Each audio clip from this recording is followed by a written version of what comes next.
comment se présente le Easy Raft. C'est un grand sac qui pèse 11 à 12 kg, ça dépend un peu de la version. Et on peut ouvrir, alors, comme ça.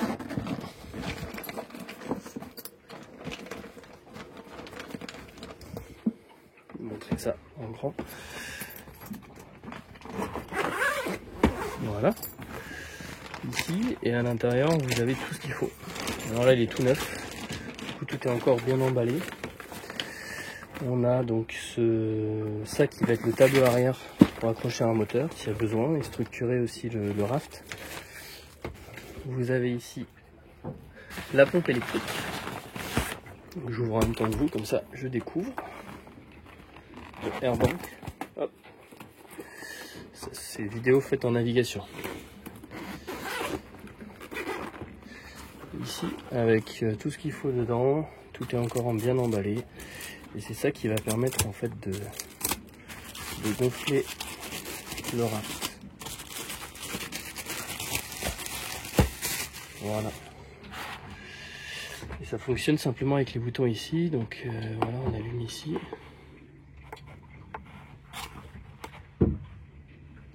Voilà, il est chargé un petit peu. Ça c'est charge d'origine, donc à moitié.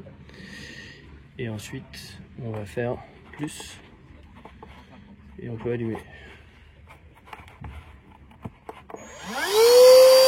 Voilà. Ça fonctionne comme ça pour gonfler. Et ensuite, vous avez le raft que je sortirai parce qu'on n'est pas encore arrivé à destination. Je sortirai tout à l'heure. Et je ferai un gonflage. Et avec le raft, il y a des rames normalement qui doivent être en dessous. Dans le sac, on regardera ça tout à l'heure, mais normalement il y a une paire de rames aussi avec, de petites. Et ça permet de pouvoir le diriger si vraiment on n'a plus de moteur. Voilà un peu comment ça se présente. On voit bien, il y a même un numéro de série. Et on voit bien la toile, ce que c'est. Donc c'est vraiment une toile de kite assez épaisse, un peu perlée, et qui a l'air bien résistante quand même. Alors on voit qu'ici c'est le Q270, donc c'est un quadrimaran 270, donc 2,70 m de long, avec 4 vessies remplies d'air. Là vous avez la marque Easy Raft ici. Et on verra ça gonfler, ça sera pas mal. Et il y a une petite pochette ici en plus. Ça c'est sympa pour ranger tous les accessoires et tout. Ouais, et là il y a... Ah, ils fournissent aussi... Là, je regarderai à quoi ça sert tout ça. Mais je pense que j'ai un petit patch. Ouais, j'ai un petit patch si jamais j'ai des trous qui se forment. Et il y a une prise anglaise si besoin. Voilà, ce qui peut être pratique si on voyage. Pour le charger. Celui-là, il va se charger à la fois normalement. Je devrais éteindre. Il doit se charger.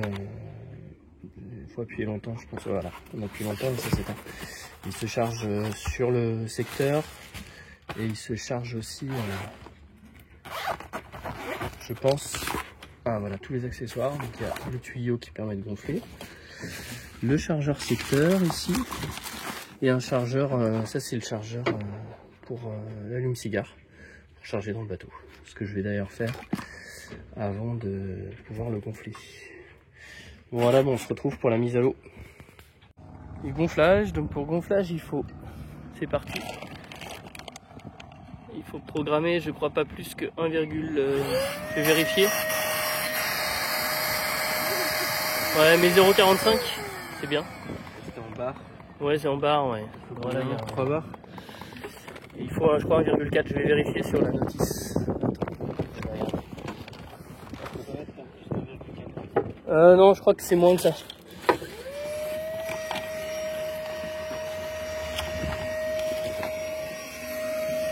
Dans la housse.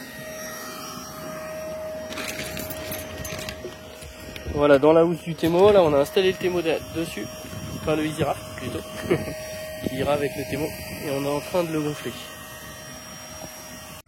On est en train de gonfler le raft. Alors il y a un gros boudin qui s'est déjà gonflé. Il faut y aller doucement et il me semble qu'il y a une limite à 1 bar. Donc avec le gonfleur électrique, on peut limiter le gonflage. Et là il est presque gonflé. Je pense qu'il faut regarder aussi que ça soit pas trop. Ça fait vraiment un gros boudin, hein. C'est énorme. Voilà, je pense qu'on est vraiment au max. Un petit peu. Stop, top. Ah, il se met en... Ah, il s'est mis en sécu. Ah, en fait, il y a un... Sur chaque petite entrée, il y a un petit détrompeur. Pardon, Elios. Je vais aller voir. Oh, c'est pas grave. Oh, il y a un petit... En fait, il se... Regarde, voilà, là, il faut le déclipser. Lui, il peut être soit en dégonflage, soit en gonflage. Voilà, là, je pense que... Ouais, voilà, ça y est. Ah, voilà, faut appuyer dessus. Voilà, là, il se dégonflera jamais. C'est une valve. Il y a une petite valve, en fait, sur chaque entrée. Donc, il y a 4 entrées. Une là, et une ici. C'est cool. On est reparti sur le gonflage.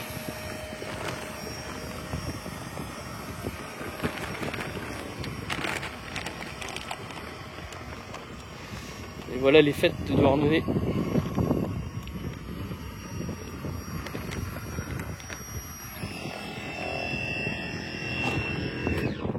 Voilà, super.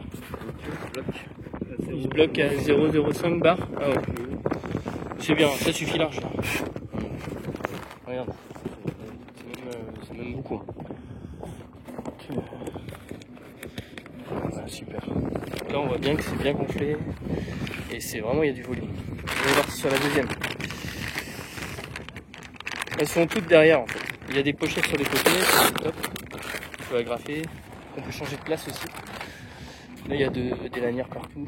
C'est top. Le deuxième, il faut remplir les deux. C'est quadrimaran, donc il y en a deux au-dessus. Et celle-ci. Allez, c'est parti.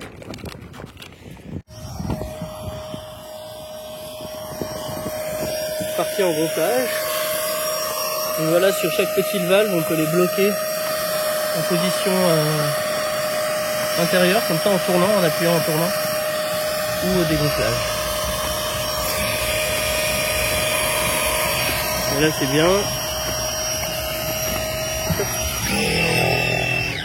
Parfait. Pour finir sur les choses qu'il y avait dedans, donc on avait un chargeur secteur du coup pour recharger le gonfleur. Voilà, il y a toute une petite pochette, il y a tout ce qu'il faut, des joints en plus quand il s'use. Et le tableau arrière du bateau, il est filmé. Donc ça c'est top, on va l'ouvrir et on va l'installer. Voilà comment on fixe le tableau arrière. Pas évident.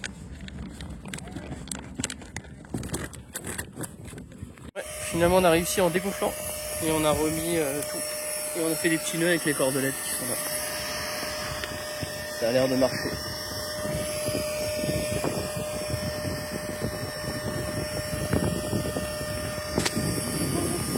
Là on a des petites fermetures éclair pour pouvoir changer les vessies en caoutchouc. Je pense qu'on peut ouvrir ça et changer. En train de se gonfler. Je vais prendre une vue de côté. Voilà le Temo, il est monté. Enfin le Temo, le EasyRaft plutôt. Voilà le EasyRaft monté. C'est pas mal. Belle longueur, 2,70 m. La vue du dessous. Dessous il y a des protections aussi. Ça c'est pas mal. Protection pour quand on arrive sur le sable ou sur le quai. Mais non, je pense qu'il faut quand même faire attention. Malgré tout avec cette voile. Et il est fourni avec un leash là, une lanière pour pouvoir s'accrocher. On voit qu'on peut le prendre en solo, ça c'est top. Mise à l'eau. Voilà, c'est parti. C'est bien. On peut le prendre en solo et le faire descendre, ça c'est vraiment super pratique par rapport à une annexe classique. Et ça a l'air de bien flotter et c'est au-dessus de l'eau. On va être au sec. Voilà le EasyRaft à l'eau. Maintenant on fera des tests après avec le Temo. Et il reste à percer le tableau arrière. Hop. Ici pour fixer le Temo. Et une bonne stabilité sur le EasyRaft. Ouais, on peut bien s'appuyer. Ouais. Même en pompe, ça marche bien. Ça vient. Ouais. Avec les chaussures, ça passe. Je pense que c'est fragile quand même, mais pas de chaussures à talons et de chaussures de ville. Voilà, j'ai fixé le Temo dessus. On va aller faire un tour pour voir ce que ça donne. Si vous voulez, vous pouvez me filmer comme ça, je vais faire un petit tour. Ouais, c'est...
Le test est probant, ça marche bien.